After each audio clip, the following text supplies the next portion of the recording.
সালাতে দোয়া কবুল হয়। সালাতে দোয়া কবুলের তিন জায়গা। একটা হচ্ছে তাকবীরে তাহরিমার পরে আমরা সানা পড়ি না, আমরা তো একটা পড়ি। আল্লাহর হাবিব সুন্নাহ এবং নফল নামাজে আরো পড়তেন সানা, ওই দোয়া কবুল হয়। দুই নম্বর জায়গা সালাতে সেজদায় পড়ে দোয়া করলে কবুল হয়। আকরাবু মা ইয়াকুনুল আবদু মির রাব্বিহি ওয়া হুয়া সাজিদ ফাকসিরু ফীহি দুআ। বান্দা যখন সেজদায় লুটিয়ে পড়ে, বান্দা আল্লাহর সবচেয়ে কাছে চলে যায়। তা কিন্তু বিশ্বনবী বলে, সেজদাটা তোমার রবের কুদরতি পায়ের উপরে পড়েছে। সেজদায় পড়ে দোয়া করেন।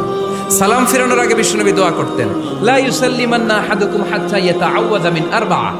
আল্লাহর হাবিব বললেন, চার জিনিস থেকে পানাহ না আছে আমার কোন উম্মত যেন সালাম না ফিরায়। তারা যেন পড়ে, আল্লাহুম্মা ইন্নী আউযু বিকা মিন আযাবিল কবর, আউযু বিকা মিন আযাবি জাহান্নাম, আউযু বিকা মিন ফিতনাতিল মাহইয়া ওয়াল মামাত, আউযু বিকা মিন ফিতনাতিল মাসিহিদ দাজ্জাল। আল্লাহ কবরের আযাব থেকে বাঁচাও, আল্লাহ জাহান্নামের আগুন থেকে বাঁচাও, আল্লাহ জীবন